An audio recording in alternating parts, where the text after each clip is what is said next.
Hey YouTube, Longboys Post 1975. Terrible games. Terrible games you absolutely love to play. Games you know when you're playing them that, you know, they really aren't much cop. They really sort of aren't up to anything special.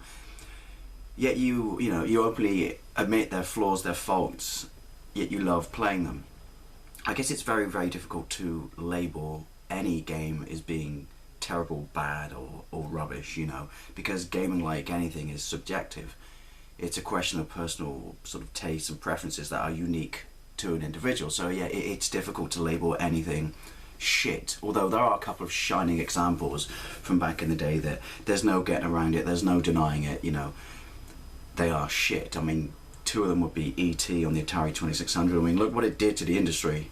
And the other one would be Pac-Man on the Atari 2600. There's no way that when those people who made those games released them did not know that they were releasing a one-way ticket to Turd Town. Those games were terrible. I mean, lots of people may have got enjoyment off them, and that's interesting in itself, because you can sort of get enjoyment from something, you know, for reasons other than actually playing it as such, for sort of moments it gave you in your life. By that I mean the first game you played on a system, you know, first system you got for Christmas, first game you played with your family, or the first game you played with your mates. But you're probably enjoying the experience more than you are the actual game. Now, also one thing I need to put out there as well, which is, if you think this game is amazing, as I said, gaming is subjective. The game I'm going to talk about, I think this game is panned, and I've never been able to put my finger on why I loved playing it so much then. I mean, I play it now, but I have to play it on the on emulation on my Wii, which might surprise you because it's a Mega Drive game, and when I played it back in the day, it was a Japanese copy. But the rules of my collecting games from a Mega Drive was it had to be, you know, my Japanese Mega Drive collection is that it has to be a game I owned back in the day, and I never owned this back in the day. I borrowed it off the one other guy at school who had a Japanese Mega Drive, and yeah, so I might bend the rules and buy it just for sort of nostalgia reasons, but even he thought it was rubbish. I mean, he turned up at school one day with it in his rucksack and just went, I got this game, I don't know why I bought it in, you know, because we hadn't arranged a trade or anything, but he just goes, do you want to borrow it? I think it's, you know, bollocks. And I did.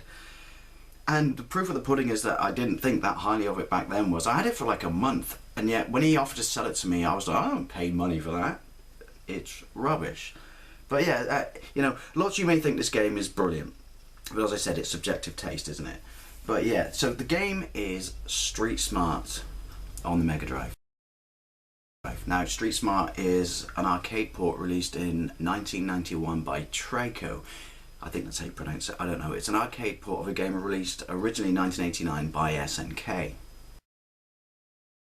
It's a one-on-one fighter. You had a sort of enclosed arena.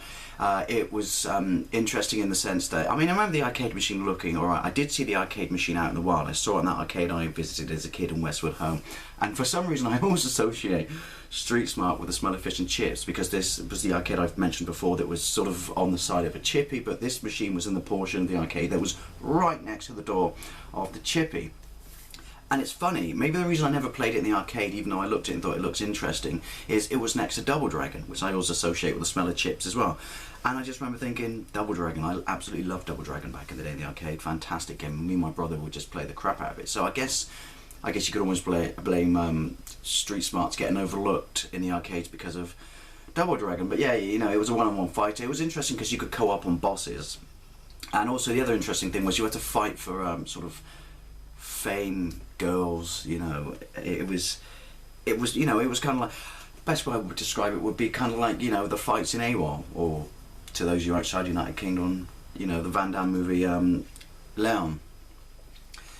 And yeah, I remember seeing it in the arcade and yeah, and passing it, I'm never playing it, and I never thought anything of it. And then I saw, and this is why, again, it's difficult to say a game is rubbish, because, you know, magazine reviews, I don't go too much on them, I kind of take my opinions off YouTube, but all the magazines back in the day for this game said, and obviously these are import magazines, because when I borrowed it, it wasn't actually out in the UK. I don't even know if it was out in the UK, I can't remember seeing a UK copy. I'm assuming it was, because it came out in North America for the Genesis. But all the magazines just said, very, very underwhelming fighter, graphically sound is the controls are extremely limited, you know, waste of money, don't buy it. But I remember, as I said, you know, just now, that this kid at school turned up with it and he lent it to me, and I took it home with my mates, and all my mates just looked at it and just went, "Oh, I'm playing that, it looks shit," which is a, you know, big thing for people to say, because generally your mates would try anything, but I don't know what they disliked about it, you know, that much, because I remember putting it in thinking, yeah, it really isn't that good, but I couldn't put my finger on why, and that's the purpose of this video, why I liked it so much. So I have played it since. I've played it on emulation. If I was to talk about it now, I would say that the graphics are pans. The music is very, very limited. Playability is meh at best. And you got to remember all the other fantastic titles on the Mega Drive at the time that graphically were just showcasing how good the hardware was. I mean, Outrun's 1991, isn't it? Hell, Super Shinobi was a launch title in '89, and that absolutely kicked, you know, the ass of this. But yeah, very, very limited controls. You had punch, you had kick, you had jump. That was it. If you held all three down at once, you did like a special move which would take your own energy, which I hate in games. I mean, I know Final Fight did it, but I hate that in games.